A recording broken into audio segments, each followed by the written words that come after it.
एक आदमी की मौत हो गई और उसे अपने कर्मों के कारण नर्क की प्राप्ति हुई। उसने वहां जाकर देखा कि हर देश के लिए अलग अलग नर्क है। वह अमेरिकन नर्क में गया और पूछा कि यहाँ आत्माओं को किस तरह पीड़ा दी जाती है। उसे बताया गया, पहले तो वे आपको बिजली की कुर्सी पर 1 घंटा बैठाकर करंट लगाते हैं, फिर आपको तीखे कीलों वाले बिस्तर पर नंगे बदन घंटे भर सुलाते हैं। फिर अमेरिकन राक्षस आता है जो दिन भर आपको चाबुक से कोड़े लगाता है। उस आदमी को यह सारा सिलसिला पसंद नहीं आया और वह आगे बढ़ गया। उसने आगे जाकर जर्मनी, जापानी, ऑस्ट्रेलियाई इत्यादि तमाम देशों के नर्क देख डाले। सभी में जैसी सजा अमेरिकन नर्क में दी जाती थी, लगभग उसी किस्म की सजा नर्क में आने वाली सभी आत्माओं को दी जाती थी। हाँ, धरती पर किए कार्यों की गंभीरता के आधार पर समय में कुछ कमी बेसी जरूर हो जाती थी।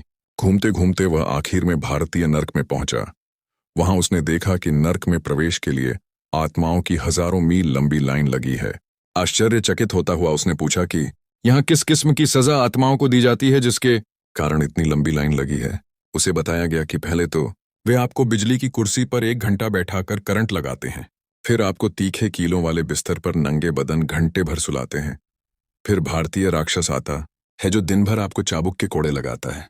उसे और ज्यादा आश्चर्य हुआ। उसने फिर पूछा, पर ऐसी ही सजा तो अमेरिकन और तमाम अन्य देशों के नखों में भी है। वहां तो अंदर जाने वालों की ऐसी भीड़ नहीं दिखी। किसी ने उसकी जिज्ञासा शांत की। चूंकि यहाँ भीड़ के कारण बदहाली है, मेंटेनेंस बहुत घटिया है, बिजली आती नहीं, अतः बिजली की कुर्सी काम नहीं करती। बिस्तर से कीलों को लोग चोरी कर ले जा चुके हैं और कोड़े लगाने वाले भारतीय राक्षस भारतीय शासकीय सेवा में रह चुके हैं, जो आते तो हैं परंतु हाजिरी रजिस्टर में अपनी उपस्थिति दर्ज कराकर कैंटीन चले जाते हैं।